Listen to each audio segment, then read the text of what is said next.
आप सभी को नमस्ते। ये मेरी पहली वीडियो है एंड मैं उन सभी सब्सक्राइबर्स को थैंक यू करना चाहती हूँ जिन्होंने मेरे इस चैनल को सब्सक्राइब किया है। मैं अपनी लाइफ में बहुत सारे संघर्ष के बाद कई सालों के बाद आज वापस आई हूँ, लगभग 3 साल बाद, या शायद ज़्यादा भी हो सकता है या कम भी।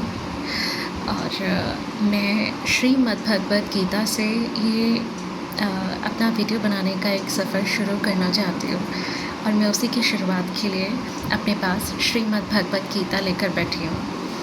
एंड आई विश आप सभी इसे अप्रिशिएट करेंगे and I just want to say thank you so much for appreciating me, for listening me and for everything.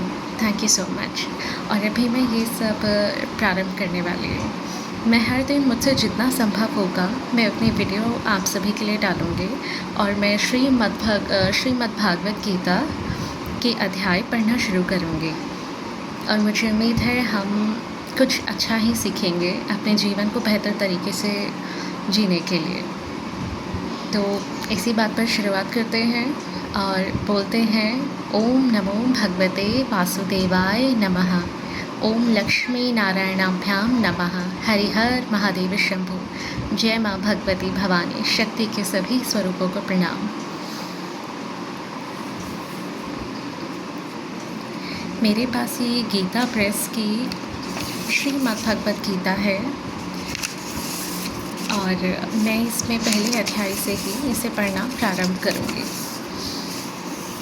यहाँ हमारे पास आरती दी हुई है भगवान श्री हरि के और यहाँ से हमारा अध्याय प्रारंभ है। ओम श्री परमात्मने नमः। श्रीमद् भगवद गीता के पहले अध्याय का महात्म्य। अभी के लिए मेरे पास यही पुस्तक है तो इसलिए मैं इसी से पढ़ना प्रारंभ कर रही हूँ।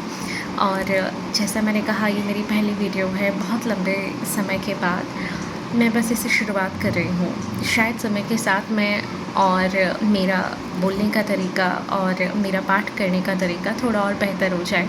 और अगर आपको कुछ भी ऐसा लगे कि मुझे किसी चीज़ में कोई इम्प्रूवमेंट करनी है तो मैं आप सभी के कमेंट्स ज़रूर रीड करूँगी और मैं ज़रूर उन चीज़ों को सुधारने और उन्हें बेहतर बनाने की ज़रूर प्रयास करूँगी।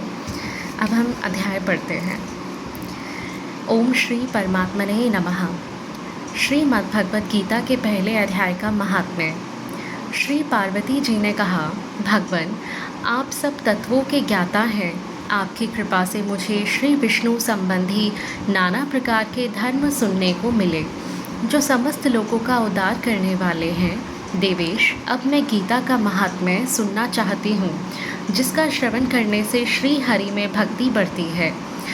श्री महादेव जी बोले, जिनका श्री विग्रह अलसी के फूल की भांति श्याम वर्ण का है, पक्षीराज गरुड़ जिनके वाहन हैं, जो अपनी महिमा से कभी च्युत नहीं होते तथा शेषनाग की शैया पर शयन करते हैं, उन भगवान महाविष्णु की हम उपासना करते हैं। एक समय की बात है, मूढ़ दैत्य के नाशक भगवान विष्णु शेषनाग के रमणीय आसन पर सुखपूर्वक विराजमान थे।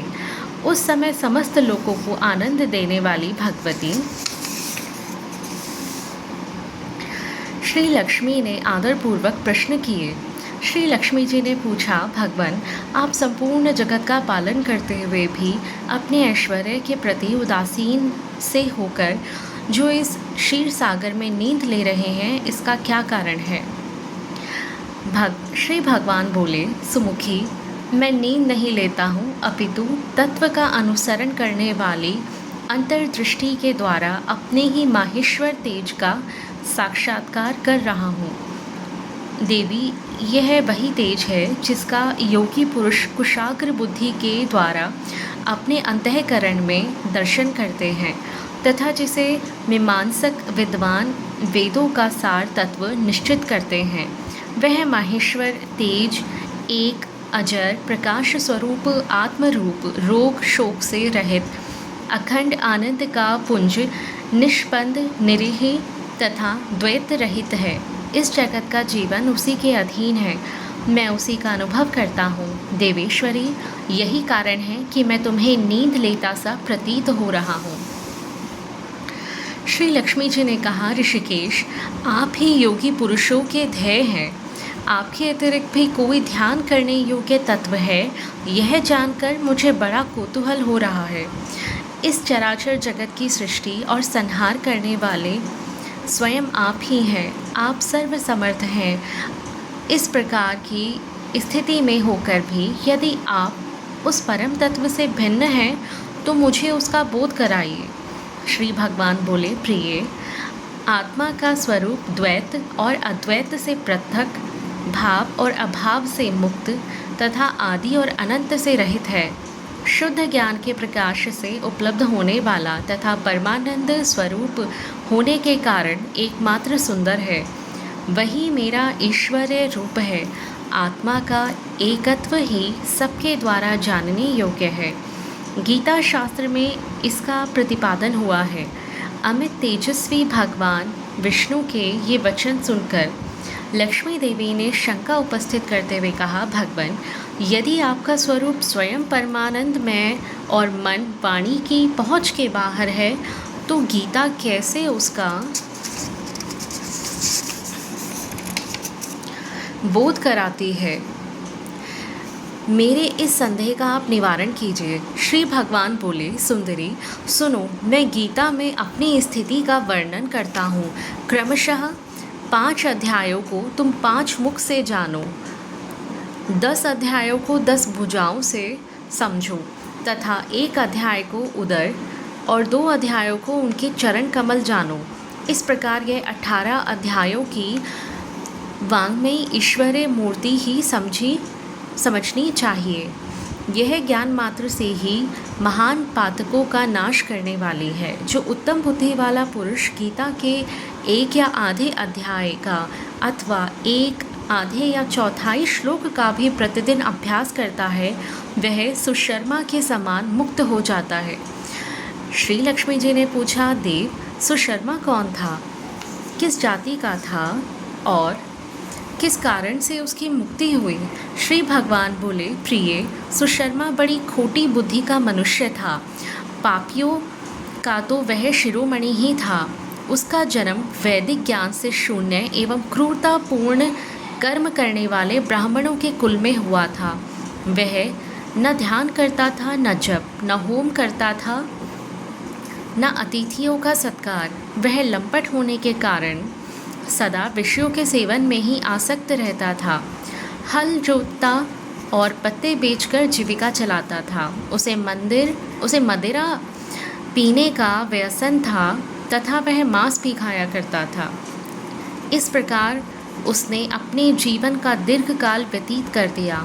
एक दिन मूढ़ बुद्धि सुशर्मा पत्ते लेने के लिए किसी ऋषि की वाटिका में घूम रहा था। इसी बीच में काल रूपधारी काले सांप ने उसे डस लिया। सुशर्मा की मृत्यु हो गई। तदंतर वह अनेक नरकों में जा वहाँ की यातनाएं भोगकर मृत्यु लोक में लौट आया और वहाँ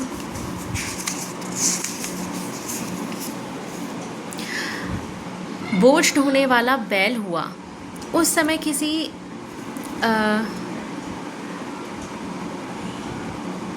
तगुने अपने जीवन को आराम से व्यतीत करने के लिए उसे खरीद लिया। बैल ने अपनी पीठ पर पंगु का भार ढोते हुए बड़े कष्ट से 7-8 वर्ष बिताए। एक दिन पंगु ने किसी ऊंचे स्थान पर बहुत देर तक बड़ी तेजी के साथ उस बैल को घुमाया। इससे वह थककर बड़े वेग से पृथ्वी पर गिरा और मूर्छित हो गया। उस समय वहाँ कौतूहलवश आकृष्ट हो बहुत से लोग एकत्रित हो गए। उस समय जन समुदायों में से किसी पुण्यात्मा व्यक्ति ने उस बैल का कल्याण करने के लिए उसे अपना पुण्य दान किया। तत्पश्चात कुछ दूसरे लोगों ने भी अपने अपने पुण्यों को याद करके उन्हें उसके लिए दान किया। उस भीड़ में एक वैश्या भी खड़ी थी। उसे अपने पुण्य का पता नहीं था, तो भी उसने लोगों को देखा देखी उस बैल के लिए कुछ त्याग किया। तदंतर यमराज के दूत उस मरे हुए प्राणी को पहले यमपुरी में ले गए। वहाँ यह विचार कर कि यह वैश्य के दिए हुए पुण्य से पुण्यवान हो गया है, उसे छोड़ दिया गया। फिर वह भूलोक में आकर उत्तम कुल और शील वाले ब्राह्मणों के घर में उत्पन्न हुआ। उस समय भी उसे पूर्व के जन्म की बातों का स्मरण बना रहा। बहुत दिनों के बाद अपने अज्ञान को दूर करने वाले कल्याण तत्व का जिज्ञासु होकर वह उस वैश्य के पास गया और उसके दान की बातें बतलाते हुए उसने पूछा, तुमने कौन सा पुण्य दान किया था? वैश्य ने उत्तर दिया, वह पिंजरे में बैठा हुआ तोता प्रतिदिन कुछ पढ़ता है, उससे मेरा अंतःकरण पवित्र हो गया। उसी का पुण्य मैंने तुम्हारे लिए दान किया था। इसके बाद उन दोनों ने तोते से पूछा। तब उस तोते ने अपने पूर्व जन्म का स्मरण करके प्राचीन इतिहास कहना आरंभ किया। शुक बोला, पूर्व जन्म में मैं विद्वान होकर भी विद्वत्ता के अभिमान से